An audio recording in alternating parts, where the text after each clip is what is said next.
Thank you, Karine. Following up on your comment that there's an alarming number of Republicans who are saying they're not going to accept election results, does that mean President Biden thinks it is a threat to democracy if somebody votes Republican?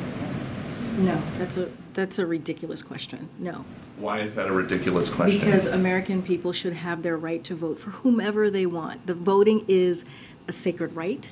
It is something that the president wants to protect at every turn, and he has done that. He's taken actions to protect the right to vote, and you see Democrats in Congress also doing the work to protect the right to vote. We are talking about MAGA Republican officials who have been very clear about this, who say they are pro-police, but then they are also pro-insurrectionists. That is, you cannot be pro-police and be pro-insurrectionists, who also say they want to defund the FBI. In a Republican majority, we have to defund and make cuts in the Department of Justice, and we can do that on how many employees they're allowed to have. If they want to limit the choices of voters with this performative activity, then we ought to limit the resources that they have to be able to execute on it. I think it's imperative that you really have to defund the FBI after all the witch hunts that are going on. It is horrific, the abuse of power at the FBI, and it's wrong.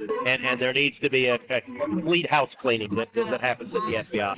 That's a problem.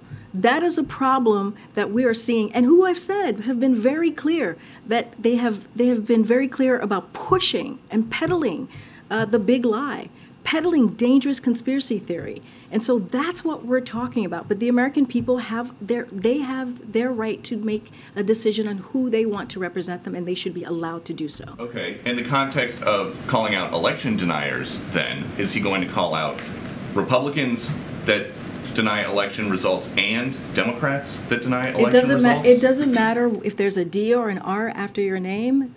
He will call out any rhetoric that is that leads to potentially political violence, or that calls to political violence, for political violence. That is a problem. The president has always condemned political violence. It doesn't matter, again, if you're a Republican, an independent, or a Democrat. So President Biden thinks democracy can survive even if Democrats are not in charge of Congress. The president is optimistic. He is an optimistic, you know this, Peter. He is an optimistic person.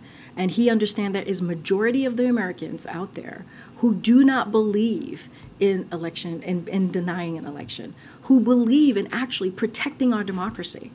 There are a majority of Americans who believe in strengthening our democracy, and that's what we see. But the president, as the president of the United States, he believes it is his duty, it is his responsibility to call out this rhetoric, and that's what he's going to continue to do.